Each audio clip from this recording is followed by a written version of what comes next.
Recording in progress. మన ప్రభువును మన రక్షకుడు యేసు క్రీస్తు నామంలో మనకందరికి శుభములు. ప్రభు మనల్ని ప్రేమించి ఈ దినం వరకు సజీవులుగా ఉంచి దేవుని సన్నిధికి వచ్చుటకు కృప చూపించిన విధానాన్ని బట్టి దేవునికి వందనాలు. 34వ కీర్తన ధ్యానం మనం చేసుకుంటున్నాము. 34వ కీర్తన 2వ వచనాన్ని ధ్యానం చేసుకుందాము. యెహోవాను బట్టి నేను అతిశయించుచున్నాను, దీనులు దానిని విని సంతోషించెదరు. యెహోవాను బట్టి నేను అతిశయించుచున్నాను. ఈ యొక్క అతిశయము అన్నటువంటి పదము ఒకవైపు పాజిటివ్గా, ఒకవైపు నెగటివ్గా కూడా అది మనం వాక్యపు వెలుగులో మనం చూస్తుంటాం. మరి ఏ విషయమందు కూడా కాక యెహోవాను బట్టి అతిశయించుట. యెహోవాను బట్టి, యెహోవా కార్యములను బట్టి, యెహోవా సుగుణములను బట్టి అతిశయించుట. ఆయనకున్నటువంటి వాటిని బట్టి మనము అతిశయించుట. సాధారణంగా మనము ఏదైనా సాధిస్తే, ఏదైనా ఒక గొప్ప విషయాన్ని మనం కలిగి ఉంటే మనం అతిశయిస్తాము. ఇంకొకరిని బట్టి, ఇంకొక వ్యక్తి చేసిన, సాధించిన విషయాలను బట్టి మనము అతిశయిస్తున్నామంటే మనకు వారికి ఉన్న ఒక ప్రత్యేక సంబంధము. ఉదాహరణకు మనము మన కుమారుడు లేదా కుమార్తె లేదా భార్య భర్త లేదా తల్లిదండ్రులు లేదా తాత ముత్తాతలు, వారు మనకు సంబంధులు.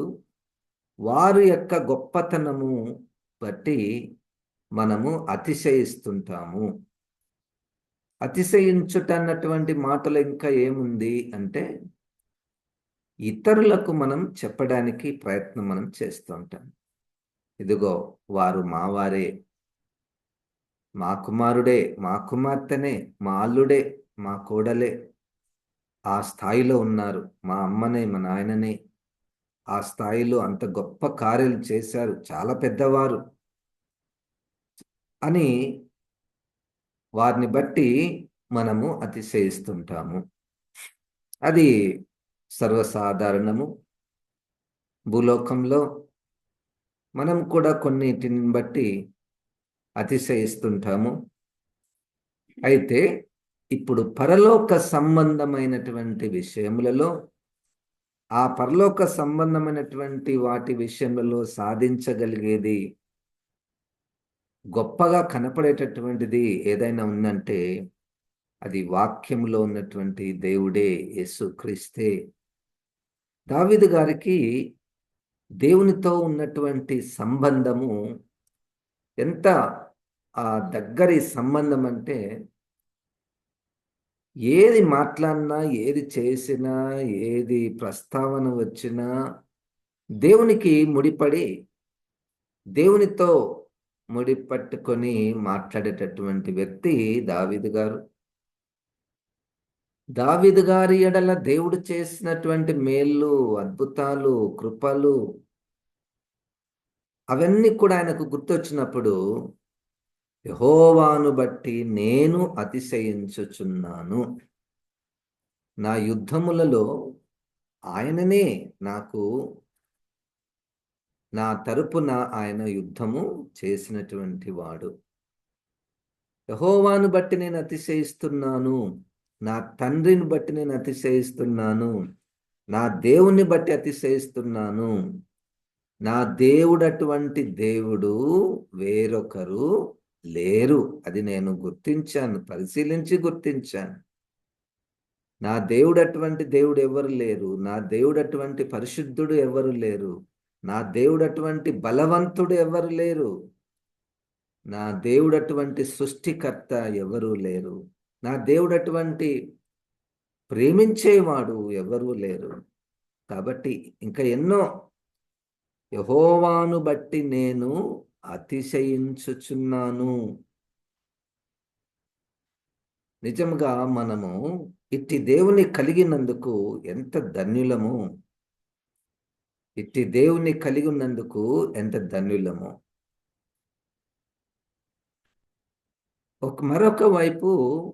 మరొక వైపు ఇట్టి దేవుణ్ణి కలిగి ఉన్నందుకు కొంతమంది సిగ్గుపడుచుంటారు, దాచుకుంటూ ఉంటారు. ఎప్పుడైనా ఒక్కొక్కసారి అనపడుతుండొచ్చు, అనవసరంగా ఈ క్రైస్తవ కుటుంబాలలో పుట్టామే అన్నట్టుగా. అనవసరంగా ఈ దేవుణ్ణి మా తల్లిదండ్రులు పూజిస్తున్నారే, అదే ఇతర విశ్వాసాలలో పుట్టి ఉంటే వాళ్ళు చూడు ఎట్లా ఉన్నారు, మనం చూడు ఎంత మైనారిటీగా ఉన్నామో. అది సరైనటువంటిది కాదు. యెహోవాను బట్టి నేను అతిశయించుచున్నాను. పౌలు గారు కూడా చాలా దగ్గరగా చూచినటువంటి వ్యక్తి. గలతీలకు రాసినటువంటి పత్రిక 6వ అధ్యాయము 14వ వచనము. 6వ అధ్యాయము 14వ వచనము. అయితే మన ప్రభువైన యేసుక్రీస్తు సిలువ యందు తప్ప మరి దేని యందును అతిశయించుట నాకు దూరమవునుగాక. దాని వలన నాకు లోకమునకు నేనును సిలువ వేయబడి ఉన్నాము.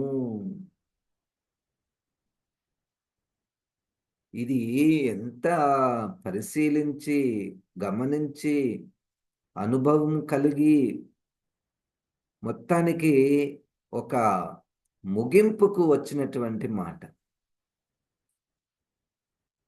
పౌలు గారు అప్పటికే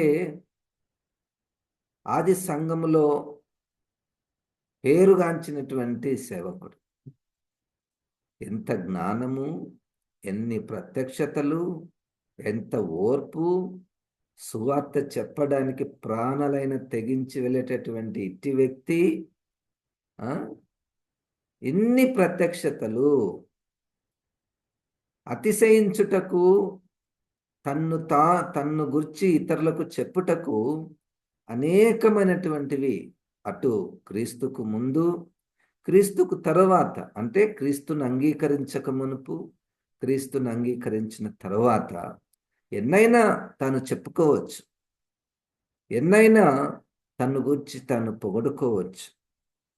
కానీ పరిశుద్ధాత్మ దేవుని ద్వారా ఒక నూతన సృష్టి, తను ఆలోచించే విధానములో గొప్ప మార్పు, సాధారణ మానవాళి ఆలోచనకు భిన్నముగా సిలువ యందు తప్ప మరి దేని యందును అతిశయించుట నాకు దూరమవునుగాక. హల్లెలూయా. సిలువ యందు అతిశయించుట అంటే ఆ సిలువ చేసే కార్యాలు ఎన్నో. ఆ సిలువ చేసే కార్యాలు ఎన్నెన్నో. యేసుక్రీస్తు సిలువ యందు అతిశయించుట, గర్వముగా నిలబడట. మా దగ్గర సిలువ ఉంది, మా దగ్గర సిలువ ఉంది. ఈ సిలువ చేసిన కార్యాలు మీకు తెలుసా? నన్ను ఎవడు విడిపించగలడు? నన్ను ఈ యొక్క ధర్మశాస్త్ర భారముల నుండి నన్ను ఎవరు విడిపించగలరు? ఒక్క సిలువనే కదా. నన్ను నా శరీరంలో ఉన్నటువంటి పాప నియమము నుండి ఎవరు విడిపించగలరు? ఒక్క సిలువ తప్ప. యేసుక్రీస్తు సిలువను ఆశ్రయించినప్పుడు ఈ కఠినమైనటువంటి హృదయము పగిలిపోయింది, మారు మనస్సు పొందింది.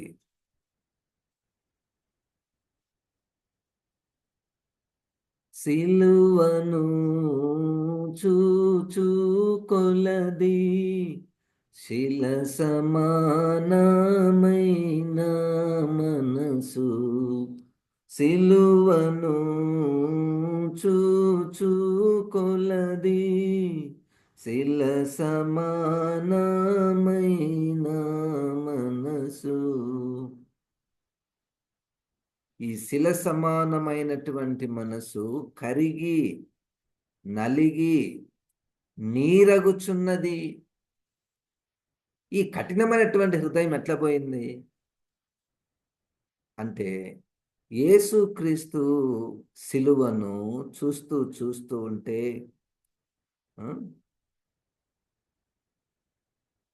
సిలువే నాశరా నాయనురా నీ సిలువే నాశరా నాయనురా. గనుక యేసుక్రీస్తు శిలువ యందు తప్ప మరి దేని యందును అతిశయించుట నాకు దూరమవునుగాక. అయితే అక్కడ ఏమైంది? శిలువ ద్వారా దాని వలన నాకు లోకమును లోకమునకు నేనును సిలువ వేయబడి ఉన్నాము. ఎంత పెద్ద మర్మము ఇది, ఎంత పెద్ద సూత్రం ఇది! క్రైస్తవులకు ఉన్నటువంటి సూత్రం. దాని వలన అంటే ఈ సిలువ వలన నాకు లోకమునకు నేనును సిలువ వేయబడి ఉన్నాము. అంటే నాకు లోకము సిలువ వేయబడింది, లోకమునకు నేను సిలువ వేయబడి ఉన్నాను. రెండు వైపులా.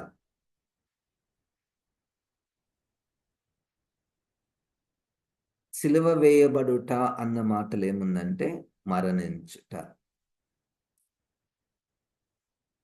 నాకు లోకం మరణించింది, లోకానికి నేను మరణించాను. చూడండి, ఆ సిలువలో ఎంత మర్మం ఉందో. అది ఎట్లా జరుగుతుందో మనకు తెలియదు. అది పౌలు గారికి ప్రత్యక్షత. నాకు లోకము అంటే 1 యోహాను 2:16-17 నేత్రాశ, శరీరాశ, జీవపు డంబము.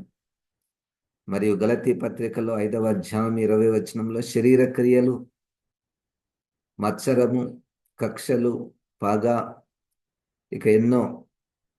నాకు ఈ లోకము సిలువ వేయబడిందంటే ఈ లోకము చనిపోయింది అంటే ఇవన్నీ నాకు చనిపోయినటువంటివి. చనిపోయిన వాటి దగ్గరకు మనం ఎందుకు పోతాం? చనిపోయినటువంటి వాటి వెంబడికి ఏం పోతాం మనము? ఒకసారి చనిపోయిన తర్వాత పాతి పెట్టేస్తాం కదా. మరలా పోయి వాటిని మనమేమి ఆశ్రయించం కదా. ఇది ఎట్లా జరిగిందంటే సిలువ ద్వారా జరిగింది. అది ప్రత్యక్ష. యేసుక్రీస్తు సిలువ ద్వారా ఎంత గొప్ప కార్యం జరిగిందా! ఇక దాని వల్లనే నేను అతిశయిస్తున్నాను.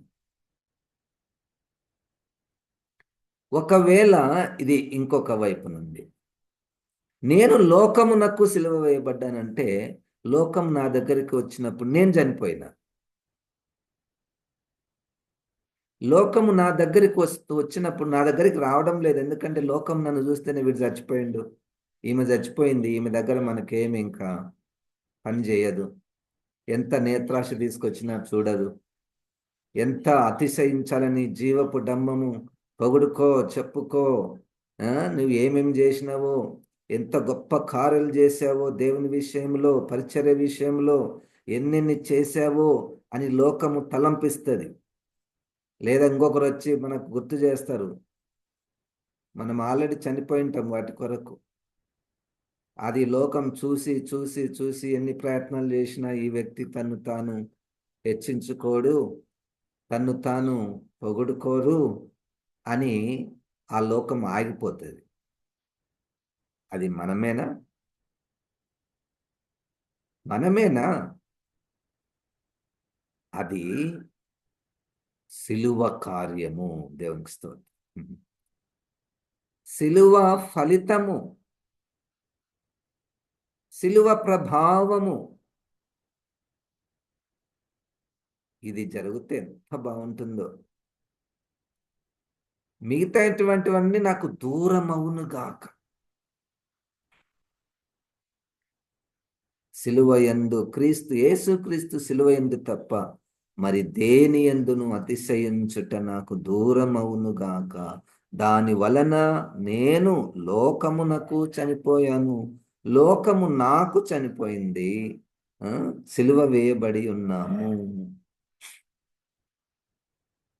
2 కొరింథీయులకు రాసినటువంటి పత్రిక 10వ అధ్యాయము 17, 18. 2 కొరింథీయులకు రాసిన పత్రిక 10వ అధ్యాయము.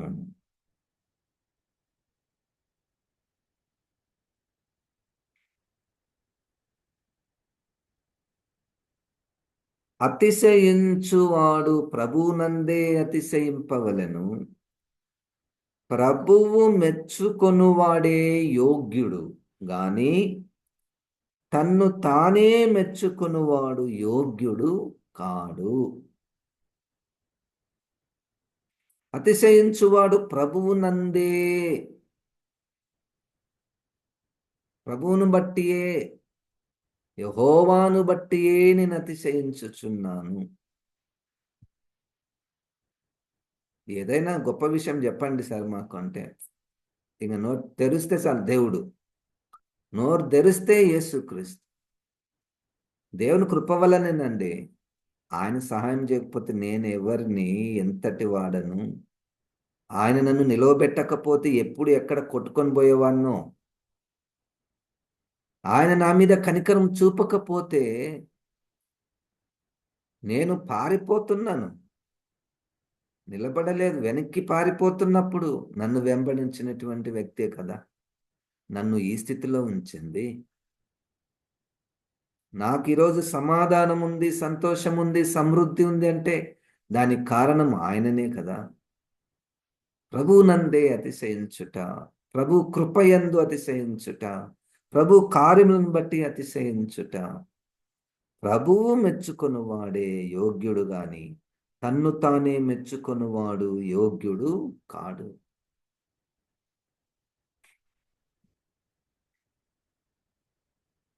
గనుక అన్ని విషయములలో, ఇంకొక మాటలో, ఆయన స్తుతులకు అర్హుడు, ఆయన స్తుతులకు అర్హుడు. దేవునికి స్తోత్రం. గలతీలకు రాసినటువంటి పత్రికలోనే 1వ అధ్యాయము 10వ వచనము. గలతీలకు రాసిన పత్రిక 1వ అధ్యాయము 10వ వచనము. అప్పుడు నేను మనుషుల దయను సంపాదించుకొన చూచుచున్నానా, దేవుని దయను సంపాదించుకొన చూచుచున్నానా?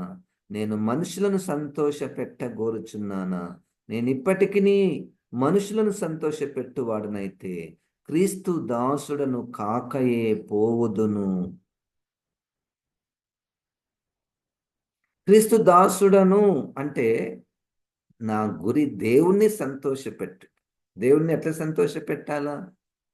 ఆయన చేసిన కార్యములను గుర్తించి ఇతరులకు చెప్పుట. మనం కూడా మన పిల్లలు చాలాసార్లు మనం ఈ వాట్సాప్ గ్రూప్లలో చూస్తుంటాం. వాళ్ళకి ఎన్ని మార్కులు వచ్చాయో వాట్సాప్ గ్రూప్లో పెట్టేస్తారు. పలానా ఎగ్జామ్ రాసాము మేము, మాకు ఇన్ని మార్కులు వచ్చాయి అని వాళ్ళు ఇష్టపడతారు. లేక ఏదో ఒక మెడల్ వచ్చింది, స్పోర్ట్స్కి వెళ్ళాము, అదేం తప్పు కాదు. అయితే ఆ వ్యక్తులు దానికంటే ముందు ఇది ప్రభువు వలన నేను ఇది చేయగలిగాను, ప్రభు కృప వలన, సహాయం వలన, ఆరోగ్యం వలన, జ్ఞానం వలన, సమయము వలన, అన్ని పరిస్థితులు దేవుడు నాకు అనుకూలంగా ఇచ్చాడు కాబట్టి మేము ఇది సాధించగలిగాము, ఇది ఆడగలిగాము, ఇది చదవగలిగాము, ఈ ఉద్యోగం సంపాదించగలిగాము అన్న మనస్సు క్రీస్తును కలిగి ఉన్నటువంటి మనస్సు. అన్న మనస్సు క్రీస్తుని కలిగి ఉన్నటువంటి మనస్సు.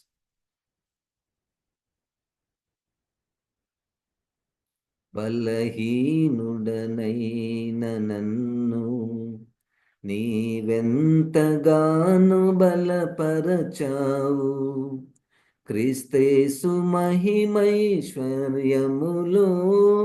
ప్రతి అవసరమును తీర్చావు. వందనం యేసయ్యా, వందనం యేసయ్యా, నీకే వందనాలు.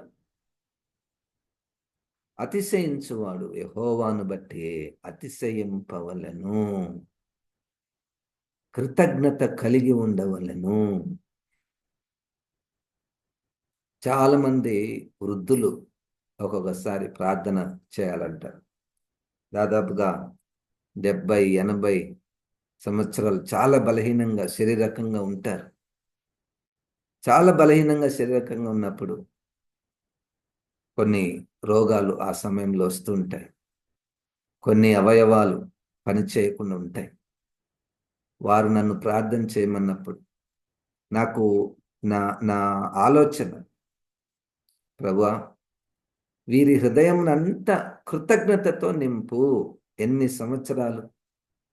ఇన్ని సంవత్సరాలలో నీవు చేసిన మేళ్ళు, అద్భుతాలు, స్వస్థతలు, సహాయం, సమృద్ధి, కాపుదల, ఇవన్నీతో వాళ్ళు తలపోసుకుంటూ నెమరు వేసుకుంటూ ఆ గొప్ప కార్యాలను తలుచుకుంటూ నిన్ను స్తుతిస్తూ ఈ జీవితాన్ని చాలిస్తే చాలా బాగుంటుంది.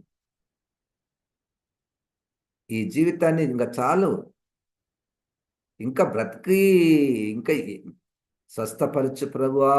మంచి అంటే మనం ఆశిస్తాం, ఎవరు చనిపోవడం మనము ఇష్టం ఉండదు. ఎవరు కూడా చనిపోవడం, ఎంత వయసు అయినా 90, 100 సంవత్సరాలైనా ఇంకా బతుకుంటే బాగుండని అనిపిస్తుంది.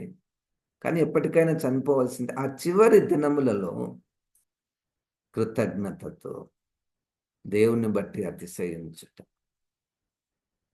అందరిని పిలిచి దేవుడు చేసినటువంటి కార్యములను ప్రకటించుట. దేవుడు నా పట్ల ఎంత గొప్ప కార్యాలు చేశాడు, నా తరపుననే ఆ శత్రువుల మీద యుద్ధం చేశాడు. నేను బలహీనుడను, వాళ్ళని నేను సాధించలేను, వాళ్ళతో నేను పోరాడలేను, కానీ ప్రభువు నాకు సహాయం చేశాడు. ఇంకా ఈ మాటలు చాలా లోతైనటువంటి విషయాలు. సిలువయందు తప్ప మరి దేని యందును నేను అతిశయింపకుండునుగాక. ఇక మనకందరికి తెలిసినటువంటిది మన రక్షణ కార్యం. ఎఫెసీ పత్రిక 2వ అధ్యాయము 8-9 వచనాలు. మీరు విశ్వాసము ద్వారానే కృపచేతనే రక్షించబడి ఉన్నారు. ఇది మీ వలన కలిగినది కాదు, దేవుని వరమే. అది క్రియల వలన కలిగినది కాదు గనక ఎవడును అతిశయపడ వీలు లేదు. రక్షణ విషయంలో నేను సువార్త చెప్పాను అనుకోండి. నేను సువార్త చెప్పినప్పుడు నీవు పశ్చాత్తాపపడి యేసుక్రీస్తుని సొంత రక్షకునిగా అంగీకరించవనుకోండి. సువార్త చెప్పిన నేను అతిశయించాలా? యేసుక్రీస్తుని అంగీకరించినటువంటి నీవు అతిశయించాలా? దేన్ని బట్టి అతిశిద్దాము అంటే, ప్రభువా, నీవు నాకు ఇట్టి అవకాశమునిచ్చావు అని నేను, ప్రభువా, నువ్వు నన్ను కనికరించి పరిశుద్ధాత్మ ద్వారా నా పాపములను ఒప్పింపచేసి నిన్ను అంగీకరించడానికి నువ్వు కృప చూపించావు, నీ కృప వల్లనే నేను రక్షించబడ్డానని నీవు ఇది చెప్తే ఎలాగుంటుంది? అది వాక్యానుసారమే కదా. అంతేగాని ఇదిగో నేను ఇంతమందికి సువార్త చెప్పానని, ఇదిగో నేను సువార్త చెప్తున్నాను, నా పిక్చర్స్ చూడండి అని. నాకు ఎంత విచిత్రం అవుతుందో, కొంతమంది వాళ్ళు చేసే పరిచర్యను పిక్చర్స్ తీసి అందరికి ప్రకటించుకుంటుంటారు. మరి దాంట్లో ఏదైనా వాక్యానుసారమైనటువంటి కోణం ఉంటే దేవునికి స్తోత్రం. మనమానండి సువార్త చేసేది? మనమేనా? పరిశుద్ధాత్మ దేవుడు కృప చూపించి మనకు శక్తి సామర్థ్యమును ఆరోగ్యం దయచేసి అవకాశాలను కలిగించి నడిపిస్తే, ఆ మాటలు కూడా మనలో ఉంచి సువార్త చెప్పడానికి సహాయపడితే, నన్ను చూడండి, నేనెంత గొప్ప పరిచర్య చేస్తున్నాను అని ప్రజలను గుర్తించండి అన్నటువంటి మనస్సు, ప్రయత్నము, ప్రయాస, అది వాక్యానుసారమైనటువంటిది కాదు. అది వాక్యానుసారమైనటువంటిది కాదు. ప్రభువే మనకు సహాయం చేశాడు. అది నిజము. ప్రభువే మనకు సహాయం చేశాడు. అతిశయించువాడు యెహోవాను బట్టి, ఇంకా దగ్గరగా అతిశయించువాడు యేసుక్రీస్తు శిలువను బట్టి. ఈరోజు నేను లోకానికి చనిపోయాను, లోకము నాకు చనిపోయింది. ఇది ఎట్లా సాధ్యం సార్? ఇది ఏ మానవుడైన లోకంలో అలాగూ ఉండగలడా? ఒకటి జరిగిన ఇంకొకటైతే రెడీగా ఉంటుంది. నేను ఇప్పటి నుంచి నాకు లోకం వద్దు, వద్దు, వద్దు అని మనము గట్టి నిలబడ్డాం అనుకోండి, లోకం వదులుతుందా మనల్ని? మనము లోకమునన్నా వదులుతాం, కానీ లోకం మనల్ని వదలదు. కానీ ఈ రెండు చనిపోవడానికి, నాకు లోకం చనిపోయింది, నేను లోకానికి చనిపోయాను. ఇది క్రీస్తు శిలువతోనే సాధ్యము. అది ఎట్లయితుందో మనకు తెలియదు. శిలువను గురించి ధ్యానం చేస్తూ ఉంటే, యేసుక్రీస్తు పాపుల కొరకు మరణించినటువంటి విషయాలు ధ్యానం చేస్తూ ఉంటే, పరిశుద్ధాత్మ దేవుడే అట్టి మనస్సును మనకు దయచేయును. దేవుని స్తోత్రం. యెహోవాను బట్టి అతిశయిద్దాము ఈజ్ ఈక్వల్ టు యెహోవానికి స్తుతులు, యెహోవాకు ఆరాధన. నేను ఎప్పుడు చెప్తుంటాను, దేవుని హెచ్చించాలంటే మంచి సూత్రం ఏంటంటే, మనం తగ్గించబడితే నువ్వు ఏం నోరు తెరవకుండా కూడా దేవునికి ఆరాధనే. ఒక్క పాట రాదండి. నోరు ధరిస్తే పాటనే రాదు, ఏం పాట పాడతారు?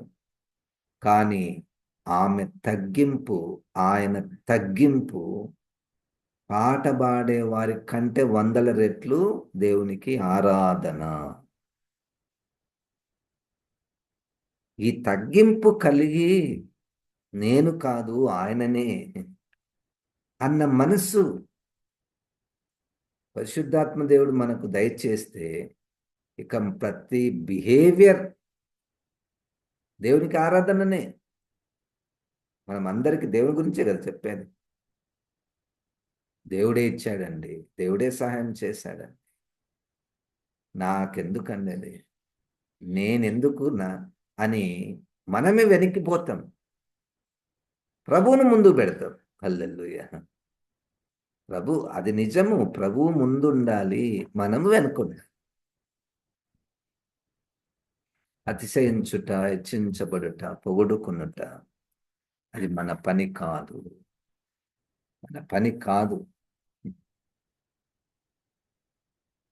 పరిశుద్ధాత్మ దేవుడు మనల్ని సర్వసత్యములోనికి నడిపించునుగా. ప్రార్థన చేసుకుందాం. జీవం గల దేవా, ఈ మాటలను ప్రభు మాలో ఫలింపచేయమని యేసు క్రీస్తు నామమున ప్రార్థిస్తున్నాము తండ్రి, ఆమెన్. ఇప్పుడు మన పరమ తండ్రి అయిన దేవుని యొక్క ప్రేమయు, ప్రభువైన యేసు క్రీస్తు కృపయు, పరిశుద్ధాత్మ దేవుని యొక్క సహవాసం మనకందరికీ సదాకాలము తోడయుండును గాక. ఆమెన్. దేవుడు మనల్ని దీవించును గాక.